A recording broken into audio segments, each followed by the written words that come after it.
ആ താജു അന്നെ കണ്ടിട്ട് കൊറേ ആയല്ലോ. അന്റെ കാര്യം ഇവിടെ ഇടയ്ക്കിടയ്ക്ക് ജസിലിന്റെ അടുത്ത് പറയലുണ്ട്. അപ്പൊ അതാണ്, വെറുതെ അല്ല താജു മോനെ എന്നൊരു ഉൾവിളി അവിടെ കൊച്ചി കിട്ടിക്കണ്. അതല്ല അപ്പൊ തന്നെ ഇങ്ങോട്ട് പോകുന്നത്. അന്റെ ഒരു തൊള്ള, അതിന്റെ കാര്യം തന്നെയാ പറയല്. അതിന്റെ മേലല്ലേ നമ്മള് പിടിച്ചിരിക്കണത്. ഞാൻ വിചാരിച്ചു ജസ്റ്റിന് കല്യാണം വലിയ ഉറപ്പിച്ചിട്ടുണ്ടാവും. കാറ്ററിംഗ് അൽത്താജാണേ. അത് ഉറപ്പല്ലേ? ആ അത് കേട്ടോ മതി. ജസ്റ്റിലേക്കൽ എക്സ്ട്രാ മൈനസ് എടുത്തിട്ടുണ്ടേ. അപ്പൊ ഞാനൊന്ന് റസിയാത്തന്നെ കണ്ടിട്ട് വരാം. ആയിക്കോട്ടെ താജു. താനൂരിലെ പ്രമുഖ ഹോട്ടലിൽ നിന്ന് കുഴിമന്തി കഴിച്ച യുവാവിന് ദേഹാസ്വസ്ഥ്യം. യുവാവിനെ ഗവൺമെന്റ് ഹോസ്പിറ്റലിൽ അഡ്മിറ്റ് ചെയ്തു. യുവാവിന്റെ നില വളരെ ഗുരുതരം. ജില്ലയിലെ എല്ലാ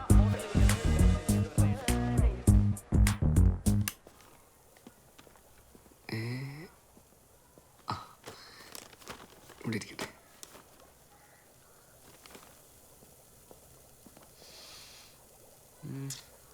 മല്ലിപ്പൊടി ഇതിനിപ്പോ വൈകുന്നേരത്തേക്ക് വെക്കല്ലോ. ബെസ്റ്റ് ടീമാണ്. അടുപ്പത്തെ ചിക്കൻ കറി കളച്ചോണ്ടിരിക്കുക.